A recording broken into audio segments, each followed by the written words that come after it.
Late spring of 1881 came quietly to Ashen Fork Basin. Fog still covered the lower pasture, but the south slope was alive with calves. Some stood close to their mothers. Some nursed. Others stumbled through the new grass on legs too long for their bodies. At the fence, Silas Rook, the largest cattleman in the valley, held his hat in both hands. Beside him stood Lyle Craven, the feed store man who had once bet that Orrin Vale's herd would be dead before the February thaw. Now Lyle had nothing to say. Near the cabin door, Mara Vale, Orrin's wife, stood with flour still on her hands. Orrin was not in the pasture taking praise. He was kneeling beside the water trough, tightening an old iron brace, while clear seep water ran over the stone lip. Silas finally spoke. I counted 27 before the fog lifted. Lyle's voice came rough. 27? Silas kept looking at the calves. Standing, nursing, strong enough to run. The hammer stopped. Orrin tested the water with his fingers. Lyle looked across the pasture and swallowed. Those cows were supposed to be dead. Orrin did not turn around. They were never dead. Silas looked at him then. What were they? Orrin wiped mud from his hand and watched one young calf chase its mother through the grass. Unfinished. Months earlier, those same cows had stood in the Ashen Fork sale ring with ribs showing, coats dull, and coughs deep enough to make every rancher step back. That was the morning Orrin Vale spent his last dollars on 39 sickly cows, and the whole town laughed while he did it. Months earlier, winter still ruled Ashen Fork Basin. The cabin was cold enough for frost to cling to the inside corners of the windows. Mara Vale sat beside the table, carefully stitching another patch onto an almost empty flour sack. Only $31.70 remained. Etta Wren, the mercantile owner who kept half the valley alive on credit, still carried their debt of $286, with interest waiting beyond the spring thaw. Most people said the land was too sour, too windy, and too steep for cattle. Reverend Thaddeus Mott had offered the sensible answer. Sell the place. Pay what you owe. A good ranch will always need another hand. Mara never argued. She turned the last 3 silver coins toward Orrin. Then she asked only one question. Did you check the limestone seep this morning? People around Ashen Fork called it the Sour Basin. They saw thin grass, hard wind, and hills that worked against every wagon and every herd. Orrin saw something else. He knew which south-facing slope held sunlight until late afternoon. He knew the half-dead stand of cottonwoods still broke the worst of the north wind. He knew the limestone seep never froze completely, even after the coldest nights, leaving water just warm enough to matter. He knew the dry sedge growing along the marsh edge made better bedding than fresh-cut straw once winter settled in. Nothing on that land looked valuable by itself. But Orrin had spent enough years watching it to understand that every forgotten piece belonged to the same machine. No one else had ever tried putting it together. But knowing the land was only half of what kept Orrin from giving up on it. The other half was hidden in an old cedar box beneath his father's workbench, rolled tight in a strip of rawhide that had survived more winters than most men remembered. Orrin crossed the cold cabin, pulled the box from the shadows, and brought the rawhide to the table. Mara held the lantern closer as he slipped off the faded cord and carefully unrolled it. The leather wasn't covered with words. It carried knife marks, long cuts, short cuts, tiny symbols burned into the edge, a circle for water, a cross for frost, small lines for hay, numbers carved beside each winter. One year stood out, 1864. His father had once explained those marks. They belonged to Ansel Creed, an aging Scottish-Irish cattleman who had survived winters that buried entire herds. Creed believed weak cattle rarely died from hunger first. They died because frightened owners tried to force strength back into them too quickly. Too much grain, too little movement, wet bedding, frozen water, everything done with urgency, nothing done with patience. His father never repeated Creed's lessons as sayings. He repeated them as habits. Restore the rumen before the weight. Keep the bedding dry before keeping it warm. Make water easy to drink. Let weak cattle walk a little beneath the afternoon sun. Never ask a struggling animal to live at the pace of a healthy one. Orrin ran his thumb across the old knife marks. For a moment, They felt less like measurements, and more like the rough outline of his father's hand, still pointing the way through another hard winter. On a bitter morning in late November, the sale yard at Ashen Fork was already crowded before noon. Harlan Pike, a tired rancher selling off stock he no longer wanted to winter, drove 39 thin cows into the ring. Their winter coats looked dull. Several coughed. One limped. Another stood with her head hanging low, while the others drifted around her. Benton Crow, the sale yard auctioneer, tried to raise the bidding anyway. 39 bred cows, he called. Who's starting? Nobody answered. Silas Rook leaned against the fence rail. A sick cow eats like debt, he said loudly enough for half the yard to hear, and calves like a prayer. Laughter rolled through the crowd. The price dropped again. Still no hands. Orrin stepped forward. I'll take the lot.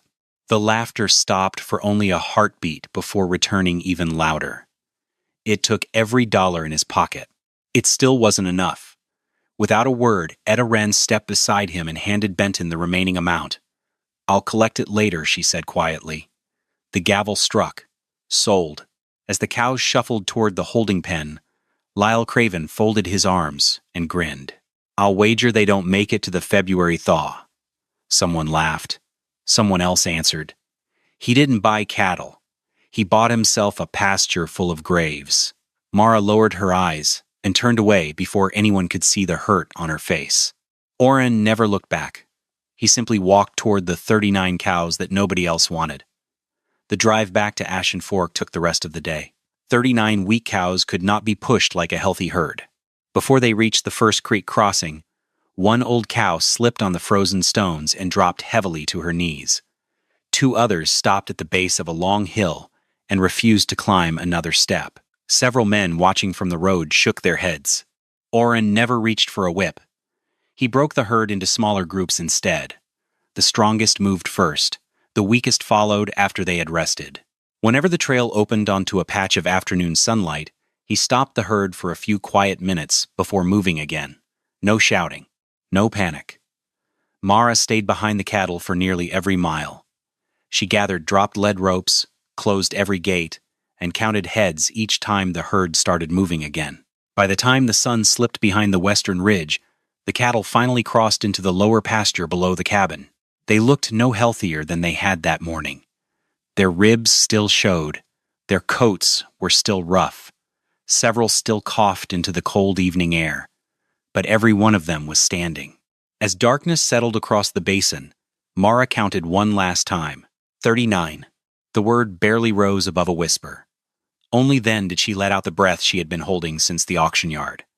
Orrin never planned to keep the cattle inside a closed barn.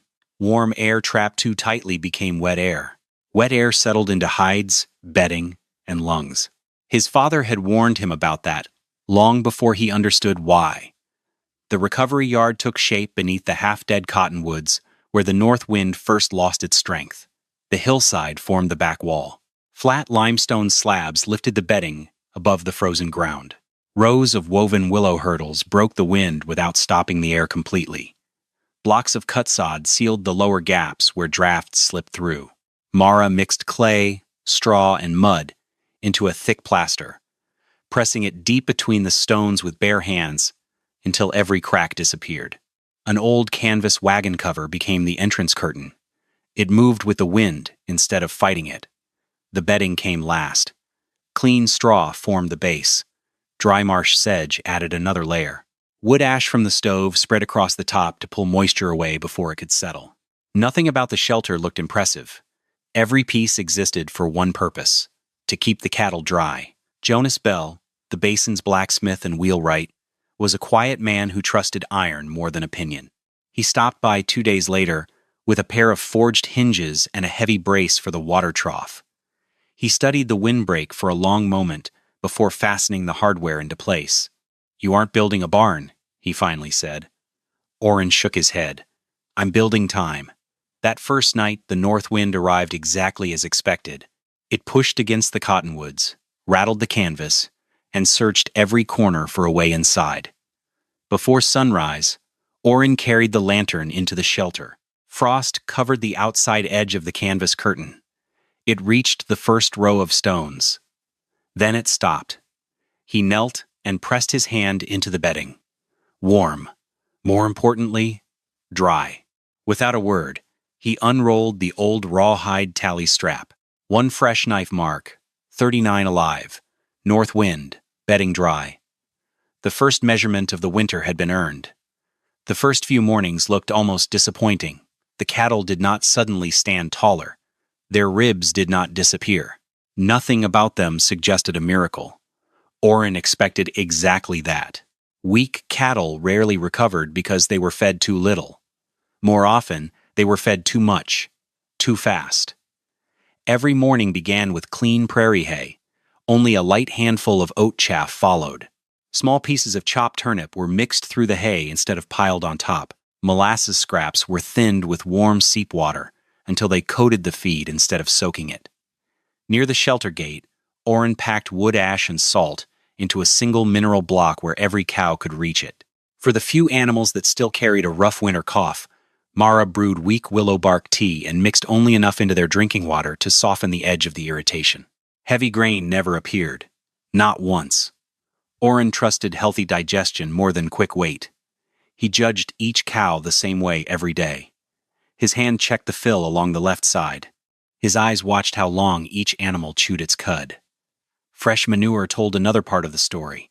So did clear eyes. So did steady breathing. Inside the cabin, Mara built a pegboard from scrap pine. One row marked eating. Another marked off feed. A third marked coughing. Every evening, the pegs moved. Some days only one. Some days several. 3 mornings later, Mara noticed one of the oldest cows walk slowly toward the salt block. The animal had ignored it since arriving. This time, she lowered her head and began licking it without hesitation. Mara watched quietly. She never called for Orrin. She waited until the cow finished before moving a single peg. Small changes had learned to earn her trust. Silas Rook rode into Ashen Fork 3 days later. He stopped beside the fence, as though he had come to ask about a broken corner post. Neither man believed that was the reason. Silas rested both arms on the top rail and looked across the recovery yard. The cows were still thin. Their coats were still rough. 1 or 2 coughed now and then. To most eyes, nothing had changed. Silas broke the silence.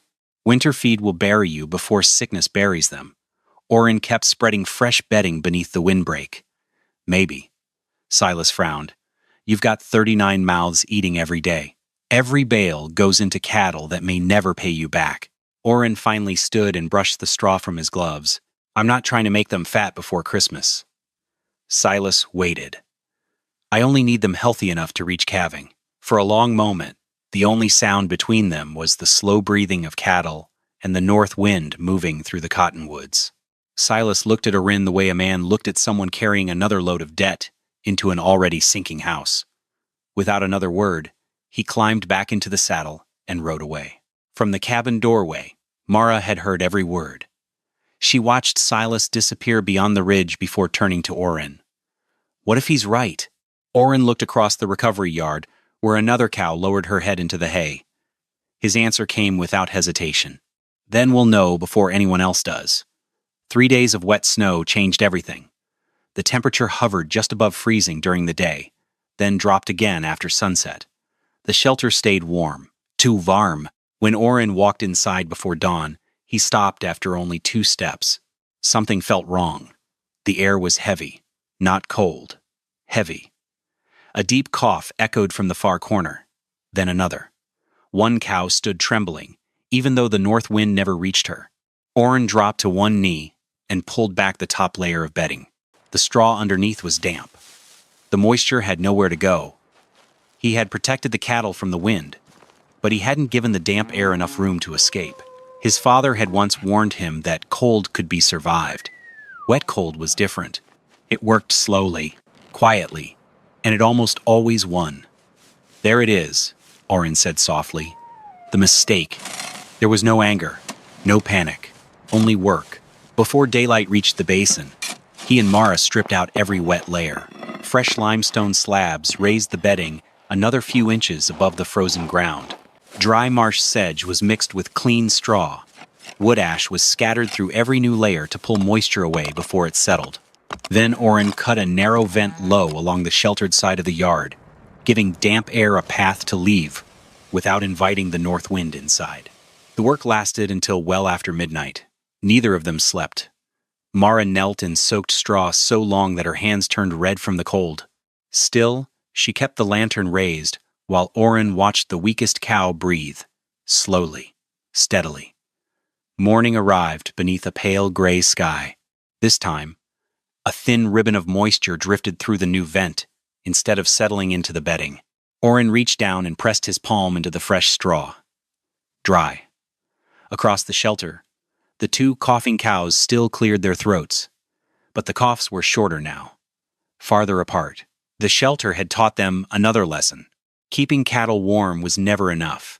Keeping them dry was what allowed them to stay alive. The next cold spell found a different weakness. Before sunrise, a thin sheet of ice had formed around the edges of the watering trough. The center still held water, but the weakest cows hesitated. They nudged the ice with their noses, took one quick drink, then stepped away. One old cow barely drank at all. Oren watched her leave the trough with her head still low. The problem wasn't the amount of water. It was the effort required to reach it. Cold water demanded more from a weak animal than it could afford to give. That afternoon, Oren walked back to the limestone seep. Instead of carrying buckets, he reshaped a shallow stone channel that guided the slow flow into a broad basin resting inside a small pocket of afternoon sunlight. Each evening, Mara covered the basin with woven willow mats to slow the night's freezing. The following day, Jonas Bell arrived, carrying a heavy iron brace. Without saying much, he bolted it beneath the stone trough so it would not shift or collapse when several cows crowded in at once. Before leaving, he watched the water run for a long moment. "Simple," he said. Oren nodded. "It has to be." Using his knife, Oren carved a small notch into the side of the trough. Every morning afterward, he checked the water level before doing anything else. No guessing, only measurement. 2 days later, the same old cow walked to the basin again. This time, she lowered her head without hesitation. She drank. Then she kept drinking. Neither Oren nor Mara spoke. The quiet sound of flowing water was enough to tell them the system had found another answer. Snow covered the road when Etta Wren arrived with a flour sack balanced across the back of her wagon. Beneath it sat a small bag of beans and a wrapped block of tallow. She found Mara stirring a nearly empty pot over the stove, while Oren slept on a fence post beside the recovery yard, his hat pulled low against the wind. Etta didn't mention the exhaustion written all over them. She just dropped the heavy flour sack onto the table. "Back in town, Lyle Craven has started taking wagers," Etta said evenly. 3-1. "He claims your herd will never live to see the February thaw." She dusted the flour from her sleeves. "I took the other side." Mara stopped stirring the pot and looked up. "You bet on us?" "I bet on discipline," Etta answered. That evening, the three of them spread ledgers, tally marks, and feed counts across the kitchen table. They counted hay. They counted debt. They counted the days remaining before calving season.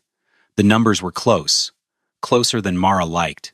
When they finished, Etta folded the ledger shut. "If these cows make it," she said, "don't sell the calves because people feel sorry for you."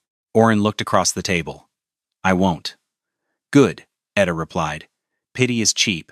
Good stock isn't." Before she left, Mara ladled beans into 3 bowls. It was the first hot meal that had filled their table in several days. Mara lowered her head over the bowl before taking the first bite.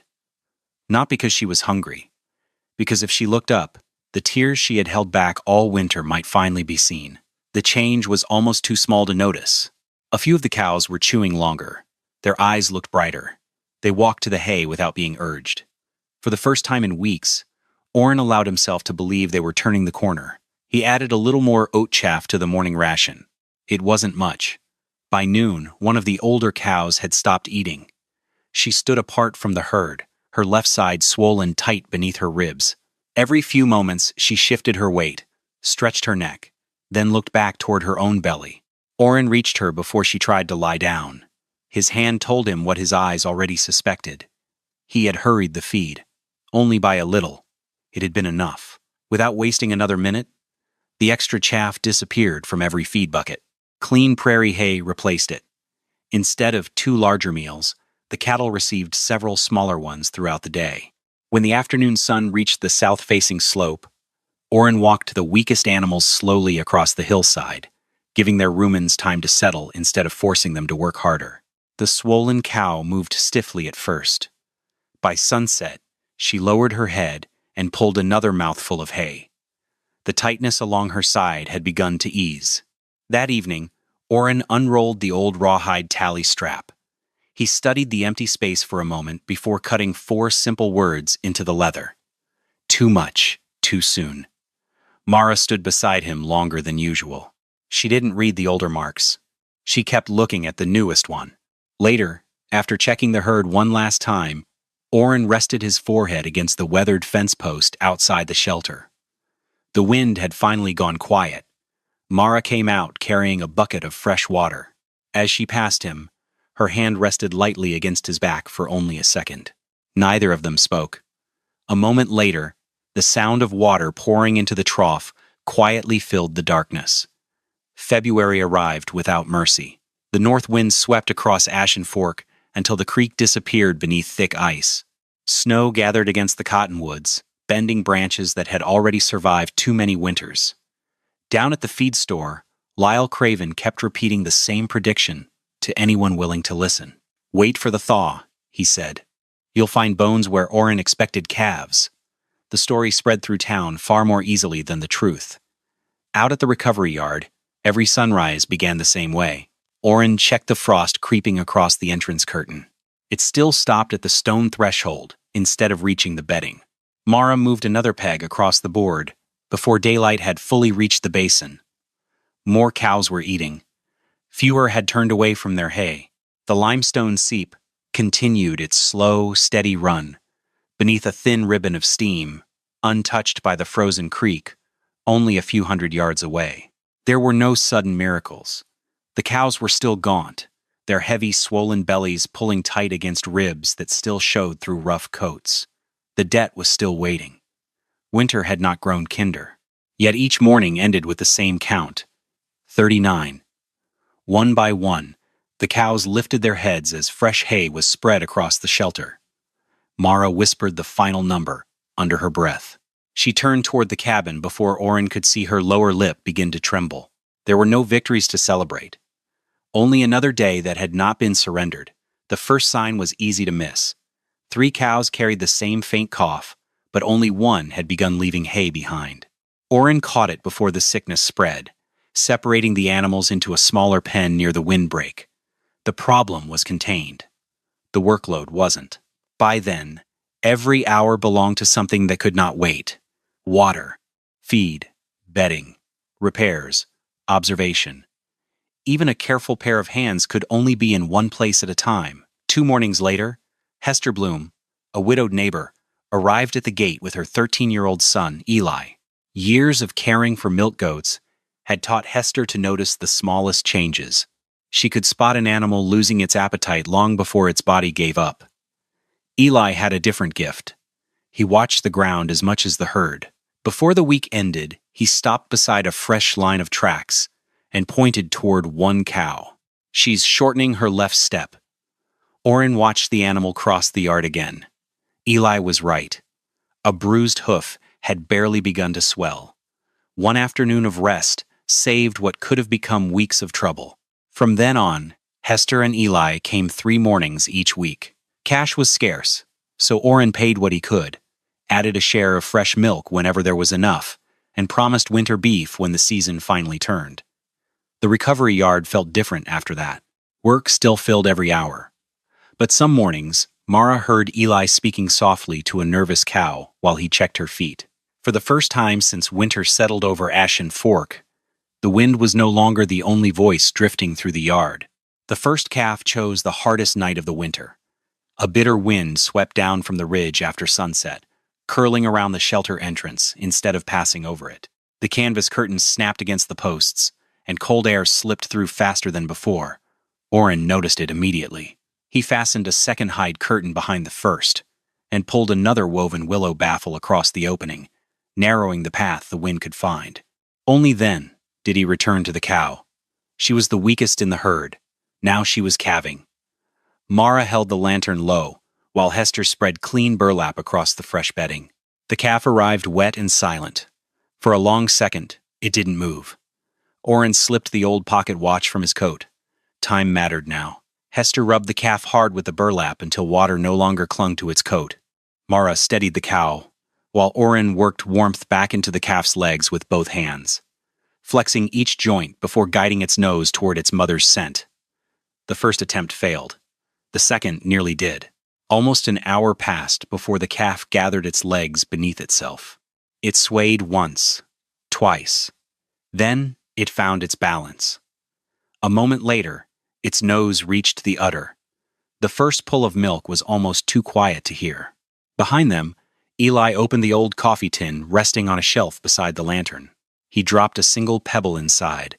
The small click of stone against metal barely carried beyond the shelter. Mara heard it anyway. She would remember that sound, long after the winter was gone. The first calf was never the promise. The weeks that followed were, one by one, the cows entered labor. Some deliveries ended quietly before sunrise. Others stretched deep into the night. One newborn grew cold before it found its feet, forcing Mara to keep rubbing its coat beneath a blanket while Hester warmed fresh cloth by the stove. Another cow refused to let her calf nurse, until Orrin calmly guided her into a narrow corner of the shelter where she could no longer keep turning away. Spring arrived slowly, bringing a different kind of trouble. Afternoon thaw turned parts of the lower pasture into deep mud. 2 young calves lost their footing there on the same day. By evening, Orrin had opened a new path toward the higher south-facing slope, where the ground dried sooner and the sun lingered longer. The work never became easier. It simply became familiar. Each time a calf stood on its own and found its mother's milk within the first hour, Eli reached for the old coffee tin. Another pebble. Another quiet click. Days passed. Then, weeks. The little tin no longer sounded hollow when he lifted it. Beyond the shelter, small calves began chasing each other through patches of fresh grass, stopping only when their mothers called them back. One evening, Mara picked up the coffee tin while clearing the table. Its weight surprised her. She held it for a moment before setting it down again, gently enough that not a single pebble inside made a sound. By early spring, the story had traveled farther than the cattle ever had. People no longer laughed about the 39 sick cows. They asked questions instead. Calder Wynn, a trail boss moving cattle farther south later that year, arrived one clear morning without saying much about why he had come. He ignored the pasture at first. His attention stayed on the calves. He watched how they stood, how they walked, how quickly they found their mothers, how full their bellies looked after nursing. Nothing escaped his eyes. Riding beside him was Dr. Amos Ketch, an aging stock doctor whose opinions carried weight across 3 counties. He spent nearly an hour inside the recovery yard. His boots pressed into the bedding. His fingers tested the salt block. He followed the limestone seep to the shallow basin where the cattle drank. He pulled apart a handful of hay, smelled it, then watched one cow settle down to chew her cud. Finally, he looked toward Orrin. Most men try to save a sick cow by putting weight back on her. His weathered hand rested against the fence. You started somewhere else. Orrin waited. Ketch nodded toward the herd. You brought the rumen back before the weight. You gave them dry ground before warm walls. You let them remember how to live. Calder glanced across the pasture, where another calf broke into an awkward run before stopping beside its mother. I'd like first choice of a group of those calves this fall, he said. Orrin never answered right away. Behind the sheltered doorway, Mara heard every word. She quietly folded the feed ledger closed, knowing the proof they had waited all winter for no longer belonged only to their family. A week later, Silas Rook rode through the gate again. This time, he didn't stop at the fence to study the cattle. His eyes followed 2 young calves racing across the south pasture before they circled back to their mothers. He watched them long enough to be certain they weren't lucky. Then he turned toward Orrin. Harlan Pike still has a few bred cows left, he said. They aren't pretty. Orrin smiled faintly. They don't have to be. Silas gave a slow nod. They're carrying. Most folks won't look twice until the auction crowd starts paying attention. The offer hung between them. It wasn't advice. It wasn't business. It was the closest thing Silas knew to admitting he had judged a man too quickly. Before either of them spoke again, Mara stepped out of the cabin with a folded letter. It came from Sweetwater. The handwriting belonged to Nolan Greer, a ranch buyer known for paying only after seeing stock with his own eyes. He had heard enough about the recovery herd to make the trip himself. The letter was short. He wanted to inspect several cow-calf pairs before the fall drive and discuss buying the first group of calves if they continued developing the way people claimed. Orrin folded the letter and slipped it into his coat. For months, every decision had been about surviving the next morning. Now, a different question stood waiting. How could the herd grow without sacrificing the careful habits that had brought it this far? Silas rested one hand on the top rail before climbing back into the saddle. Neither man mentioned the auction. Neither man mentioned the laughter. Across the pasture, another calf broke into an awkward run. Silas watched it for a moment, then tipped his hat and rode home. By the first weeks of summer, Ashen Fork looked different. The south pasture no longer belonged to Silence. Calves wandered through knee-high grass, stopping to nurse before breaking into another clumsy run. Their coats had filled out. They grew the way young cattle were supposed to grow. Not every one of the 39 cows had recovered perfectly. A few would always carry the marks of the winter that had nearly finished them. But enough had lived. Enough had calved. Enough healthy calves now covered the pasture that no one could dismiss the herd as a mistake. Back at the feed store, Lyle Craven found other things to talk about. The wagers had quietly disappeared. At the next sale, Benton Crow spotted Orrin before the bidding began. His voice carried across the yard with a different kind of respect. "Morning, Mr. Vale." Nothing more needed to be said. Later that week, Etta Wren sat at the kitchen table. No coins changed hands. Instead, Etta opened her ledger and crossed out all the accumulated winter interest. "The calves are running," she said. "I don't charge interest to folks who keep their word." The principal debt was still there, but it no longer felt like a life sentence. When she closed the book, she smiled for only a moment. "Keep raising cattle this way," she said. "The ledger will catch up." After she left, Mara picked up the old rawhide tally strap. Its surface carried an entire winter. Knife marks, weather marks, small reminders of every mistake that had become another correction. She rolled it carefully and placed it back inside the cedar box. Orrin watched her close the lid. Then he reached over, opened it again, and took the strap back out. There would be another winter, another herd, another season, waiting to ask the same hard questions. Outside, calves called to their mothers across the pasture. Orrin walked past the gate without looking toward the road, where a few riders had stopped to admire the herd. Instead, he knelt beside the old watering trough and tightened the iron brace Jonas Bell had forged months before. Clear seep water slipped over the stone lip and spread into the basin exactly as it had all winter. The pasture answered with the quiet sound of calves nursing beneath the morning sun. Nature had already delivered its verdict. It had never been about buying 39 sickly cows. It had been about seeing the life that everyone else had mistaken for loss.